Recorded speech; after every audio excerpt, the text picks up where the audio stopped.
and it's on. So in order to get my room back in shape and ready, we're here early.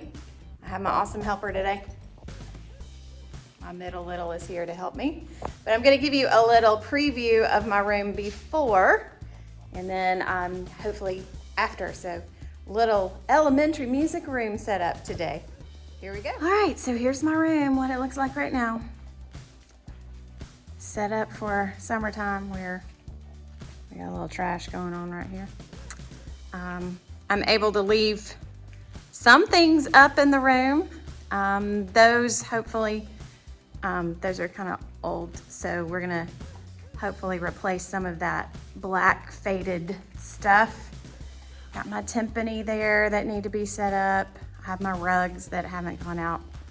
Music land will need to be set up. All the leaves, yeah, another run with the vacuum.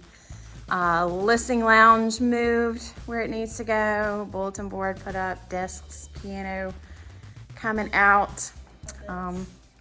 Yes, all the puppets. I got some new instruments over the summertime with my grant, so we'll have to unpack those and see what that's all about. And then here's the fun part. My one storage room that over the summertime has to be packed to the gills. It's almost embarrassing to show you, but this is all about being real. So here we go. Not all of this, but everything that's on the floor will come out hopefully today. So here we go. Set up for the Mountain View Music Room. Woohoo!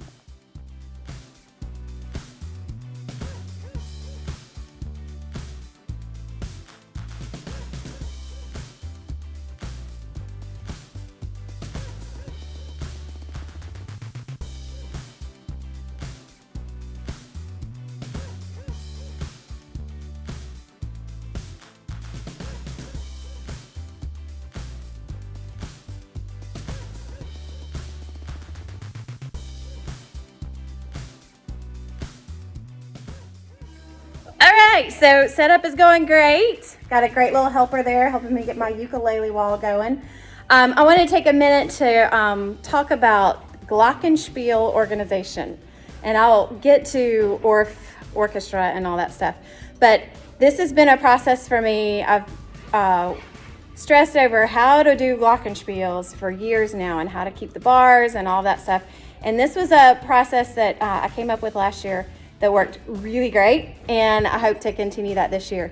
So let me show you my Glockenspiels. Okay, so I have set up in with shoe bins on one side of the room my Glockenspiel nursery. This is how what we call it.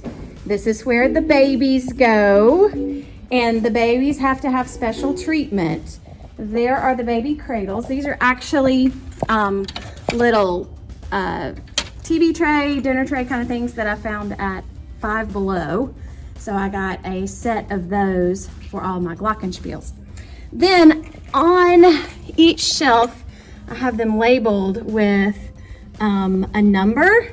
SG is soprano Glockenspiel, AG is alto Glockenspiel. And then with each one, I have a little Ziploc bag with the name of the instrument and all of the extra bars that go with that instrument. So when the kids get their instruments, I assign them to a specific one. And then on the ends of each instrument, I have the same label. So here's our baby one, and they have to make sure they hold them with two hands, so they're labeled so they can see it, and put them back in the nursery when they're through using them. So our procedures are: you get a cradle for your baby, and then you get the baby rattles, which are our Glockenspiel mallets, and that's what the babies want to play with. So we take those to our assigned spots, and then they come back to get their baby, and they use two hands, one on each side, to get their babies from the nursery, and they have to return them the same way. So there you go. There's my Glockenspiel storage and procedures that we're getting together.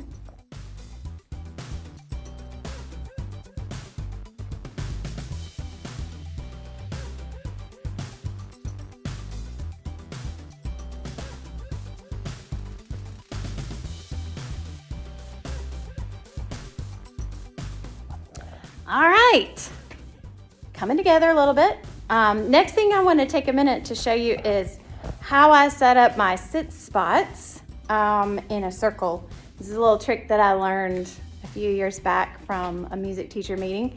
Those are awesome things we get to share, and so I'm not going to claim it for myself, but it really does help.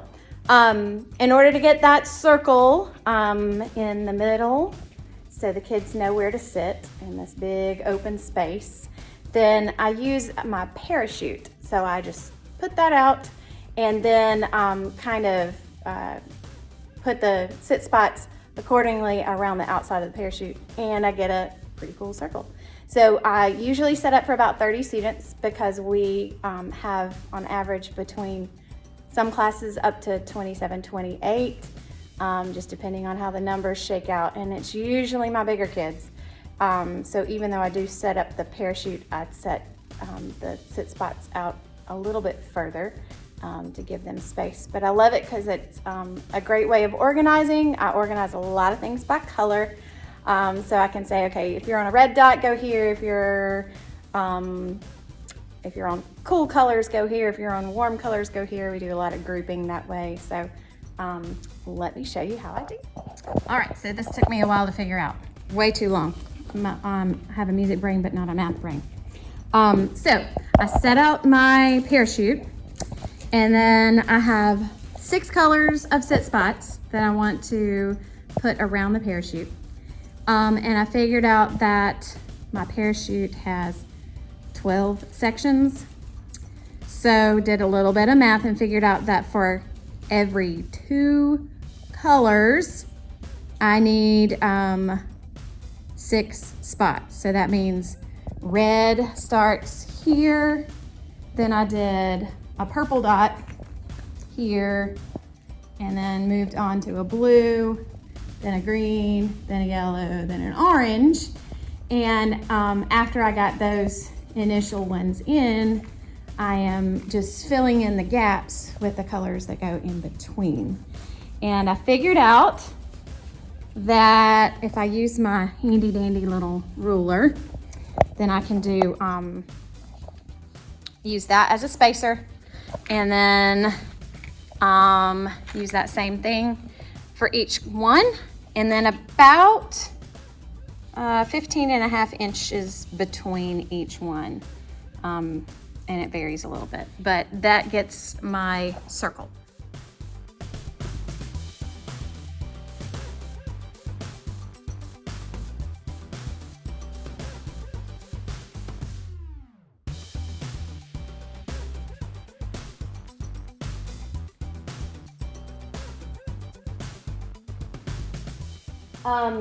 The next thing I want to share with you is my Orff Orchestra and how I organize that. It's a work in progress. Every year I'm learning new things, but I love my sit spots, as you can tell. I love labeling, and I love color coding. So on the back wall I have my Orff banner, and I refer to that a lot, and I'll show you some of that stuff. But first I want to show you the stands and where I put the different instruments and how I store the bars right now, and what exciting things are to come, and some little problems I need to figure out and some help with. So maybe some of you out there can give me some suggestions. All right. We'll see. So for each instrument, I have them labeled on the front of the instrument with what the instrument is. And then I have like a little tag for each instrument on the right side of the instrument with alto, xylophone, and then they're numbered, or whatever instrument it is. So it's numbered. There's AX1, AX2, and then so I have right now, we wrote a grant, and I actually have 5 alto xylophones. 2 of them are actually tenors, but keep it simple. And they stay on the stands, and kids play behind them. And then I have sopranos stored underneath, and each soprano is also labeled that way.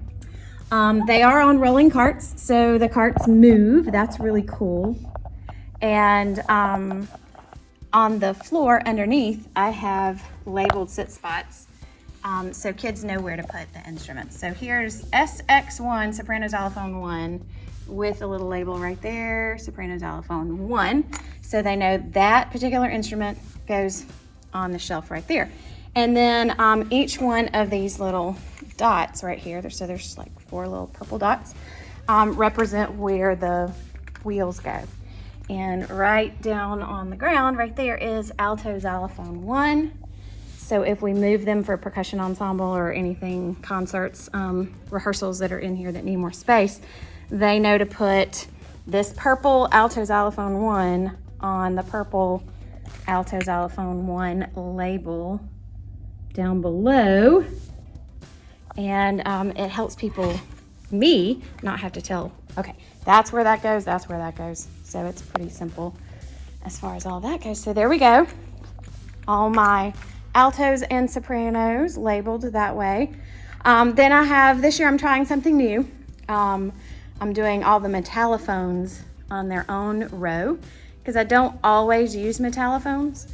And especially that bass metallophone, it rings really loud. So I don't use it the same way that I use my bass xylophones. But I have something similar for those. You'll see there's a little blank spot there because I have a new buddy over there, a new Mama Bear metallophone that's gonna need a spot. And yes, that's how we name them. The basses are my Big Daddy basses, and the altos are my Mama Bear altos. The sopranos are my big sisters sopranos. And then of course, you already had the tour of the nursery. The babies belong in the nursery and we have to take care of them. So that's my setup. I like it. If students are playing on the basses, then they'll stand. If students are assigned to an alto, they stand. And if students are assigned to a soprano, I have them get them from under the carts. And then I have a row in gray colored sit spots that's numbered. So they go get their soprano and it's spaced out just enough to where they put their instrument on a number and they sit on the floor. And the same thing is true for the glockenspiels. I have a black row of sit spots that are numbered, and the glockenspiels, as they get their assigned glockenspiel, they'll go get their cradle and put it on the number, and then their glockenspiel, and that's where they sit. My new puzzle is this year, I'm also getting an additional bass xylophone, which I'm excited about. It will go right here, where I now have my contrabass bars temporarily. I'm getting a full set of those contrabass bars, and I need suggestions on how to store them, where to put them when we're not using them, because I am quickly running out of space in here. So I'm excited about those. And then last but not least, this is the ORF poster. These are the ORF posters that I created. And I have, they are color coded according to how they're labeled. So soprano glockenspiel, alto glockenspiel, those are, glockenspiels are in blue. And then my sopranos, xylophones, and metallophones are in green. And then my altos are in purple, and basses labeled in red. And then here are my our rules that we follow about playing, and then the different pentatonics that we sometimes put our instruments in. So there you go. There's a quick little tour of my ORF orchestra and how I organize that. All right, it's 5:15 and they're kicking us out. Kate is ready to go. My helper is done for the day. You can tell by her lights that she's doing. But let's do after.